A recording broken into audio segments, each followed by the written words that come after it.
Hello friends, in the past I have shown you some videos regarding the techniques for dynamic hip screw placement for neck femur fractures, how to obtain compression. I have shown you some cases also, and also I have shown you techniques in which there is posterior comminution, and I have suggested you to place your implant in the void so that the void doesn't collapse.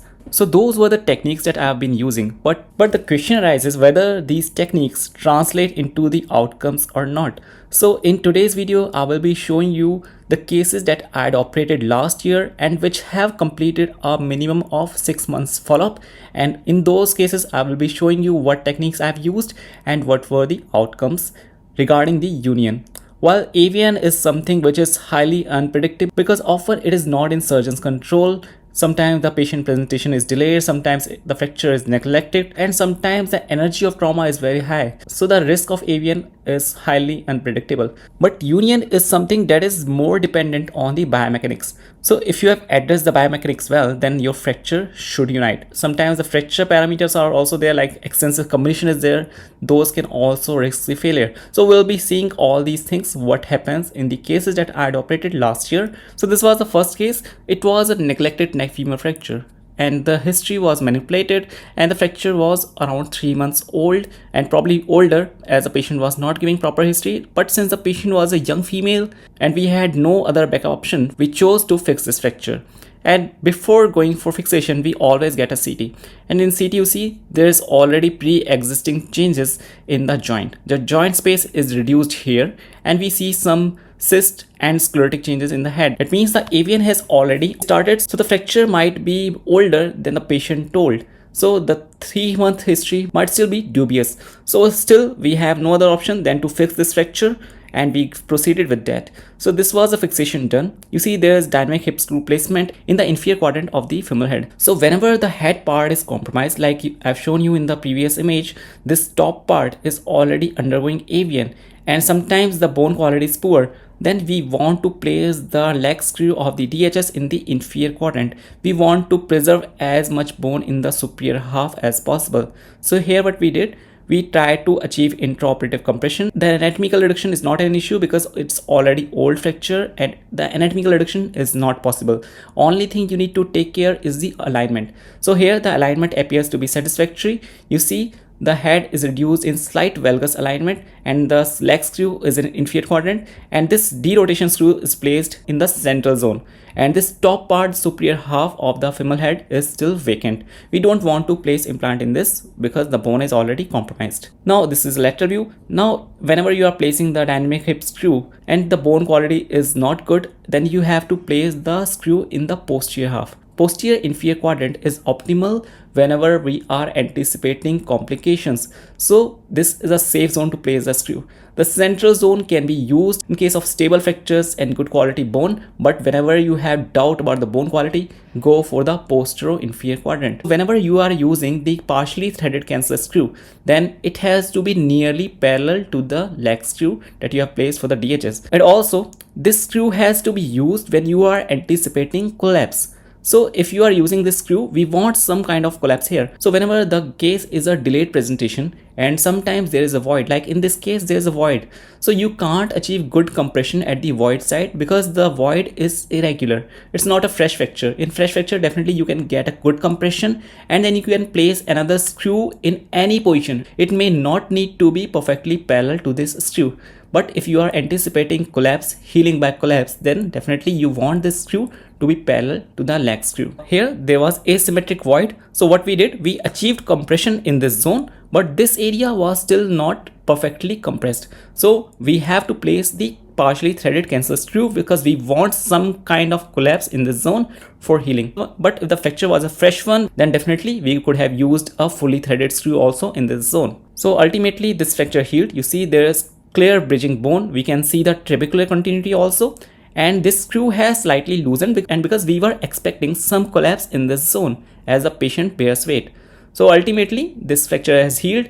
The top part is still having some signs of AVN that were pre-existing, but still it is non-progressing. So we are expecting that the patient will be having good outcomes in terms of AVN also, and currently the patient is not symptomatic.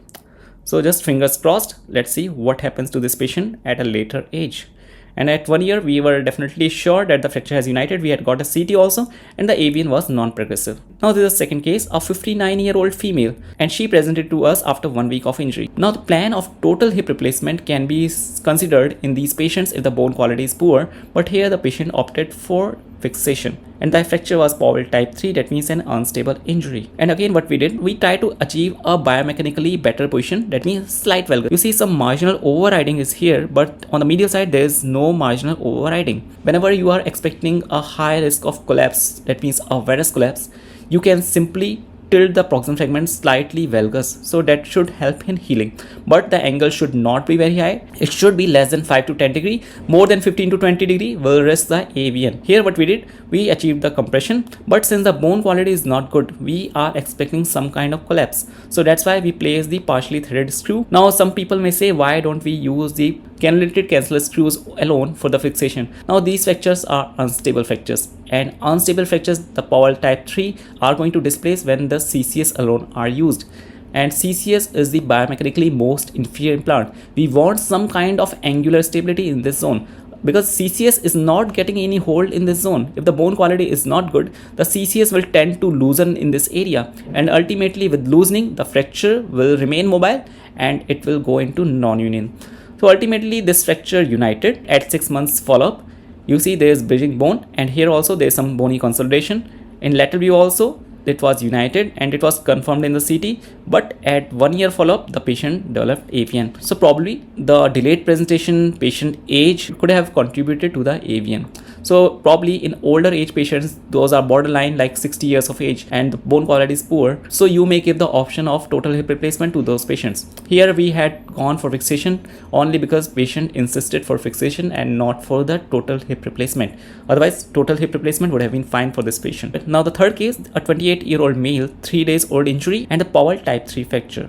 You see there is external rotation of the distal fragment. The distal fragment is completely displaced anteriorly while the proximal fragment is lying in its position. So what we did, we again used the dynamic hip screw fixation. But here you see we have achieved a good compression. There is minor marginal overriding here because we have achieved compression by using a slightly shorter leg screw. The leg screw is ending somewhere here. Then we have tightened the compression screw, and with that tightening we were able to achieve good compression in this zone. And when this compression was achieved, we can definitely lock this compression by putting a fully threaded cancellous screw, and this screw is a solid one. So we want solid screws because they are stronger than the cannulated screw. You see the screw is slightly inferior to the center. So if we try to divide the femoral head into two halves, the center will be somewhere here, and our leg screw is slightly lower to that.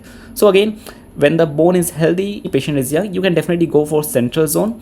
But in case of patients who have comminution and who have bone quality compromise, you have to select this quadrant, the inferior quadrant in the AP view and posterior quadrant in the lateral view.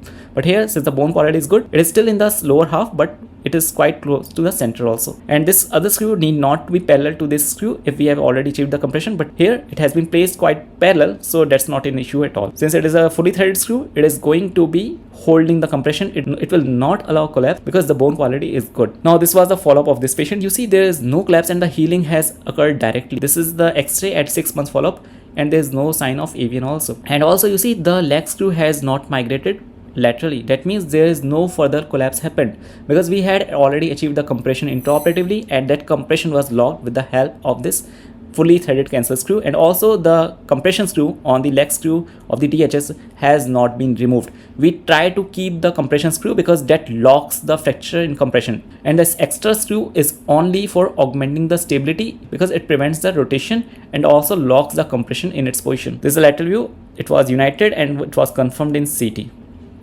Now the case number 4, a 30-year-old male and 1 week old injury. You see the fracture is already impacted. It is Powell type 2 and the neck has already shortened. So here in these cases we do not do anything. We just try to keep slight valgus alignment and put the dynamic hip screw in the central or slightly inferior quadrant. And why we are erring towards the inferior quadrant? Because we have to keep this space open for the anti-rotation screw also. Suppose you have already placed the leg screw in the central zone somewhere here, then your derotation screw will be coming somewhere here, and you don't want to use this area for any implant placement because this is the weight bearing area.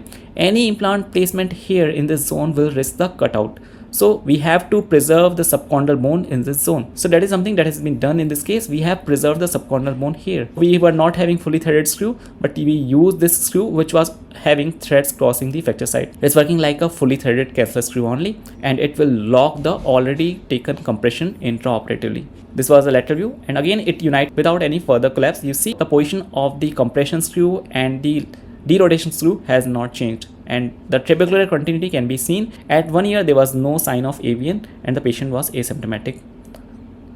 This is the lateral view at 1 year follow-up. Now case number 5. This was a 55-year-old male and the injury was 1 week old and the fracture type was Paul type 3. Here again you see the fracture line. This is the fracture line and it is almost vertical.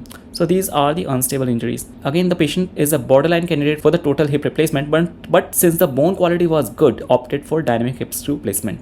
Again you see the leg screw has been placed in slightly inferior quadrant, and we have placed another screw, derotation screw, which is fully threaded because we have already achieved compression here. You see some overriding of the margins is still there, and the leg screw is again shorter. It is ending somewhere here, and this compression screw when tightened is pulling the leg screw outwards, and in that maneuver we are gaining compression here, and this screw, the fully threaded cancellous screw, is locking that compression. Fastest muscle origin was here. That was actually hindering full tightening of the screw. So we left it like that because it was not going to be prominent. It was already inside the level of the DHS. So DHS is here. The cancellous screw is more deep compared to the DHS plate. This was the lateral view. The reduction seemed to be fine, and this was the 1 year follow-up X-ray. So some collapse has happened because probably some small void could have been here, which was not evident in the intraoperative images.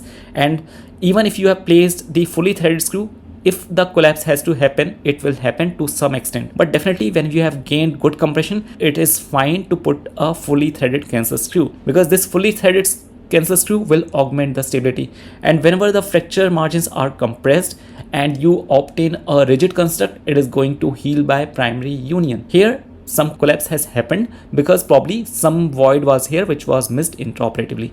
And at 1 year follow-up, there was no AVN. The patient was completely asymptomatic. The screw has slightly migrated outwards because of the collapse, but again, since the fracture has already united, further collapse is not happening and the patient is asymptomatic. This is the lateral view. Again, there is no loss of reduction and fracture has fully united. This is case number 6. The patient is a 59-year-old male and patient presented to us after 3 days of injury. Again, it is a Powell type 3 fracture. As you can see in the C-arm view also, the fracture line is almost vertical. Now here, what we have done, when the fracture line is completely vertical, placement of a screw in the direction of the leg screw may not be optimal. Powell screw can be used in these cases. So what we have done, we have tried to achieve a slight valgus alignment and try to gain compression. You see this part is completely compressed, but the inferior part is still open, slightly open. But since this part is compressed in a good position, this slight opening will not matter. The healing will start from here because of the good bony contact, and gradually this void will get filled with the bone in follow-up without any collapse. And this screw is almost 90 degree to the fracture line. So it is a kind of dual plane stability. That means at one point you are achieving stability by compressing the fracture site. Second stability is the stability which is preventing the further inferior translation of this fracture fragment. The screw has been placed slightly inferior in the IP view, and while in lateral view it is almost in the center. And the other screw, the Powell screw, can be placed either anterior or posterior. It has to be placed in an area where you have the void. So you have to place screws or implants in the areas which have pre-existing void. Like in case of extensive posterior comminution, you should prefer placement of the leg screw in the posterior half, because comminution will invite the collapse. If the comminution area is not spanned, the collapse will happen in that zone and ultimately it will lead to failure. So at 1 year, the fracture has united. I told you there will be compression at this area, while this area will get bridging bone in subsequent follow-up. And you see no further collapse has happened. The compression screw is still in its position. So it's a myth that all neck femur fractures have to heal by collapse. If you have good quality bone and if you have reduced the fracture in a good alignment, and there is bony continuity at the fracture margin during the compression, then it is going to heal without further collapse. So ultimately the patient was asymptomatic and there are no signs of avian. This is a lateral view. Again, you can see the bridging trabecular continuity. Now this is a 32-year-old male who had presented to us after 5 days of injury, and it was Powell type 3 fracture. There was extensive comminution in this zone. As you can see, there are multiple fragments you can see here. So this is a zoomed image. You can see the comminution, the extent of comminution. This margin is already separated. The anterosuperior margin is already separated. So whenever there is anterior comminution, it is going to be a challenge, because when you achieve the compression, the fracture will tend to collapse, the neck shortening will be there, and you may still find a void on the inferior side. You see this fragment is a separate fragment lying on the superior anterosuperior part, but here the leg screw is in central position. We have tried to achieve the compression. Ideally we should have placed this screw in the inferior quadrant, but that has not been done. The problem in the DHS is that you can't revise the location of your leg screw. Once you have drilled, it will remain in that area only. You can't change the position of the leg screw. So probably the leg screw should have been placed somewhere here. Now once the leg screw had been placed and we had achieved good compression despite of this void, we placed another screw in the inferior quadrant. A fully threaded solid cancer screw was placed in the inferior quadrant. Again, you see there is comminution here. This fragment is completely free, the anterior superior fragment, and the leg screw is almost in the central location. In the lateral view, cancer screw is placed slightly posterior. So we were trying to span the fracture as much as possible, and you see we had already achieved good compression at the fracture site. This empty space is a sign that we have already achieved the compression, and further tightening of the compression screw is not possible. But ultimately it failed at 8 months of follow-up.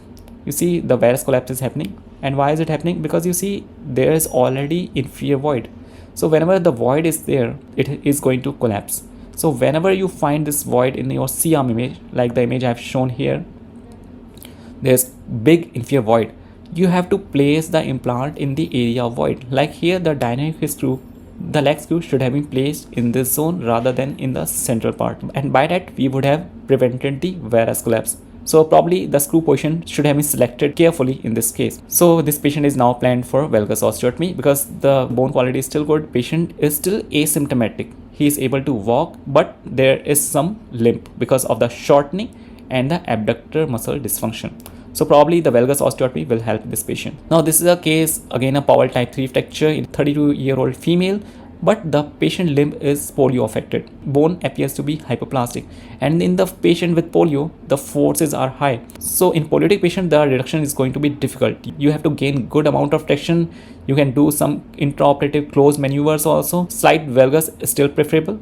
So we had tried to obtain a slight valgus alignment, like here.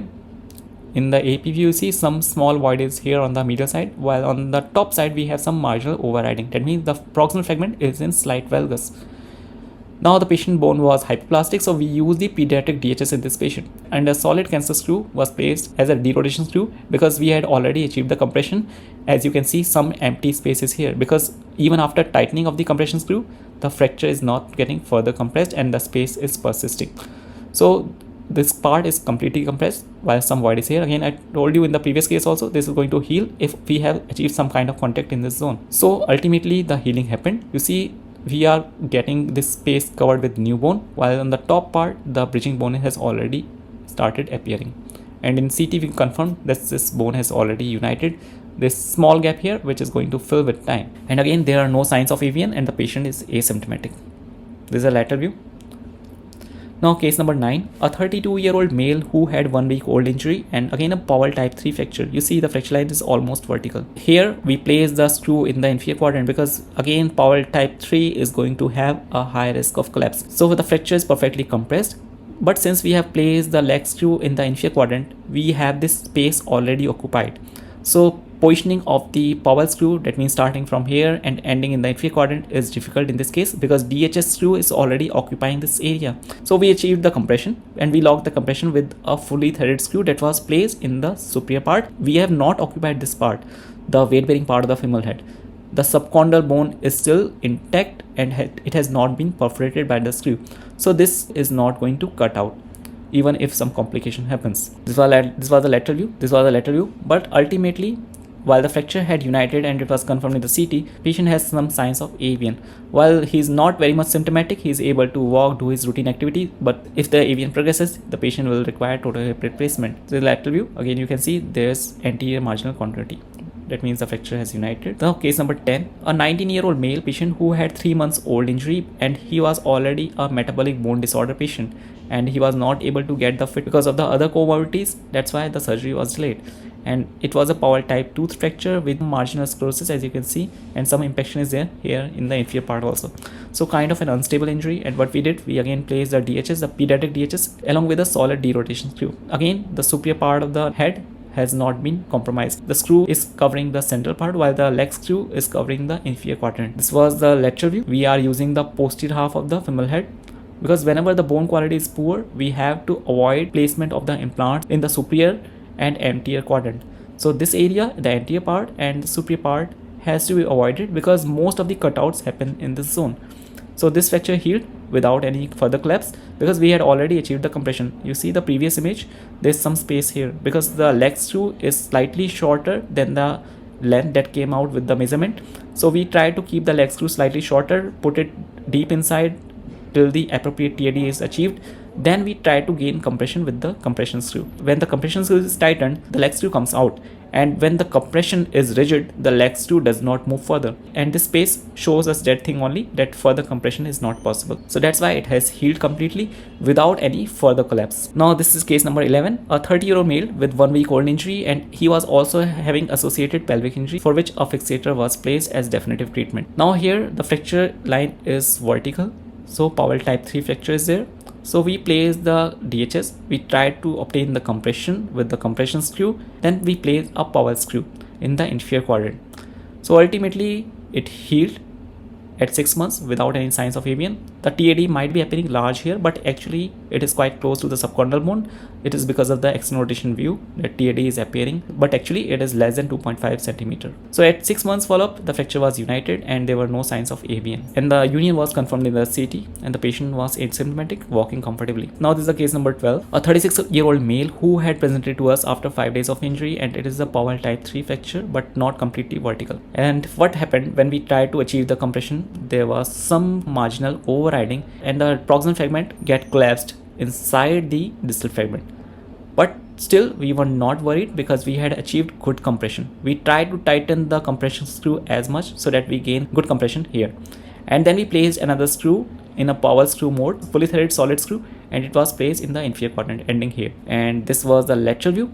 Again, we have not touched this zone because I told you this zone is critical. We avoid placement of any implant in this zone. We have to keep this subchondral bone clear because we don't want any cutout to happen in this zone. Now principle wise, since we have achieved good compression, it should heal well, and ultimately it healed. You see the bridging bone is here, and in lateral view also the bridging bone can be seen here, and no further collapse is happening. This might be because of the view, the external rotation, that some kind of further collapse is visible, but actually there is no collapse, and it was confirmed with the CT also, because I told you in all these patients we get a CT so that we can start the weight bearing, and in CT you can see there is clear demarcation of the margins. The neck profile can be well delineated and there is no loss of reduction or collapse. The patient was asymptomatic and there were no signs of avian. Now this is case number 13, a 30-year-old male, 5 days old injury and Powell type 3 fracture. So here what we did, we placed the leg screw in the inferior quadrant. We have already achieved the reduction. For derotation screw, the fully threaded cancel screw was not available, so we were left with the option of placement of a fully threaded solid locking screw as the derotation screw. We had already achieved the good compression, so only purpose of this screw is to augment the stability. A rigid implant is not required for the derotation. This locking screw will solve the purpose, and since the leg screw is already placed in a biomechanically superior position and the fracture compression has been achieved, it should heal well. In the lateral view you can see the screw is placed in the posterior half. The derotation screw can be placed centrally. Again, the anterior and superior part has to be avoided. This part, like in the previous cases also, has to be avoided, and the fracture healed without any further collapse. As you can see, the compression screw has not come out. If the compression screw comes out, that means some collapse is happening, but here it is not happening, and even the derotation screw has not migrated. So at 8 months the patient had a union and there were no signs of avian. You see good S-shaped curve which shows reduction has not lost. Now this is case number 14, a 40-year-old male who had 1 week old injury and Powell type 3 fracture. So here we again did same thing, a slight valgus alignment. The medial side is perfectly reduced. there is some marginal overriding on the top part because we want slight valgus alignment. The bone quality was good, so we kept the leg screw almost in the center. We tried to achieve good compression. As you can see, the compression screw is still having some space here because further tightening is not possible. Then we lock the compression using a fully threaded solid cancel screw. Again, the superior part has been avoided. We don't want to place any implant in the superior part. The TAD might be appearing large, but again, it is because of the external rotation view. And in lateral view also, the fracture appears to be well reduced, and ultimately in follow-up, the fracture united without any further collapse. You see, the screw has not migrated at 6 months, and this screw is also in this position, and we can see some bridging bone is there on the top part. And I told you we get a CT in all these patients before weight bearing. So in CT also, it confirmed that the fracture has perfectly united. Now this is case number 15, a 50-year-old female who had a 5 days old injury and Powell type 3 fracture. Again, similar thing was done. We tried to achieve good compression at the fracture site. The leg screw was placed slightly inferior to the center, and then a Powell screw was placed in the inferior quadrant. The lateral view was also satisfactory, and the fracture healed at 8 months without any signs of avian. You can see good calcar continuity here. In lateral view also, the fracture has united, and there's no loss of reduction and any collapse. Now this is case number 16, a 28-year-old male who had 1 week old injury and Powell type 3 fracture, but here we have an extensive comminution. You see there are multiple fragments, so these patients are at risk of failure. So whenever you are encountering these patients, like in the previous case who had such comminution, we had placed the leg screw in the central zone, but avoid placement of the screw in the central zone in patient who have extensive comminution. You have to place your leg screw in the posterior and inferior quadrant. So here we place the screw in the posterior and inferior quadrant, and the fully threaded cancel screw was placed in near the center, and we try to achieve maximum compression as possible. This is a lateral view. So comminution can be seen, but the alignment seems to be satisfactory. Ultimately, the patient had HO formation, but the movements were fine, and you see some bridging bone is there on the superior part, intermediate part, and inferiorly we still have some void. But since the leg screw is placed in the inferior quadrant, it should not collapse further. And since it has some signs of union, it should unite further completely.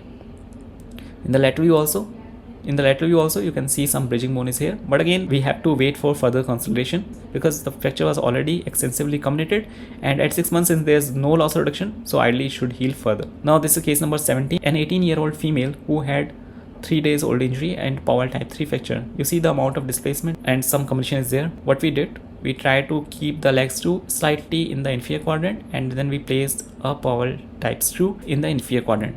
So some kind of valgus alignment is there. At 8 months, the fracture has united. There are no signs of avian, and the union was confirmed in the CT also. As you can see, the calcar continuity has been maintained. Now this is case number 18, a 28-year-old male who had 3 days old injury and again a Powell type 3 fracture. You see some marginal overriding has happened here because of the compression. So whenever you are trying to achieve compression, ensure that the proximal fragment is slightly proud of the distal fragment. Like in the previous case, this was going inside the distal fragment. So whenever it is going inside the distal fragment, you will have tendency for varus. But if it is valgus or well aligned, even this cortex going inside will unite. But you have to ensure that the alignment is fine. Like in the previous case, the alignment was fine, that's why it healed. But if this is going inside and the fracture is going in varus, then definitely it is going to fail. So here the overriding is slightly proud of the distal fragment, so that is good. So we have achieved good compression here, and then we lock the compression with the fully threaded cancel screw. This is the lateral view, and ultimately it healed without any further collapse. You see the compression screw is not migrating outwards, so that means further collapse is not going to happen now, and there were no signs of avian. So these were the cases that I wanted to show you the results of the techniques that I've been using, like Powell screw. It is very useful. And the one case that had failed to unite is the one in which I learned one thing, that you have to keep the void filled. Whenever there is comminution, especially the anterior, the fracture is going to be unstable because posterior part is always comminuted, and added anterior comminution will make the fracture more unstable. So in those scenarios, you have to achieve as much intraoperative shortening as possible, because otherwise if you don't get that shortening intraoperatively, the fracture will remain unstable and it will fail to unite. And also you have to place the leg screw in the zone of comminution. like posterior and inferior comminution. If it's there, then you have to place the leg screw there. So whenever the void is there in the inferior part, you have to keep the leg screw in the inferior zone. And also you have to avoid placement of the leg screw in the anterior half, because the zones of cutout are anterosuperior. So the leg screw should never come in the anterior or the superior half. It has to come either center when the fracture is a stable one and the bone quality is good, and when the fracture is an unstable one and the bone quality is compromised, you have to go for the posterior and inferior quadrant. So I hope this small series of cases will help you in guiding your surgical practice. If you have any doubts or queries, you can just put those in comments. I will be happy to answer all those. Thank you.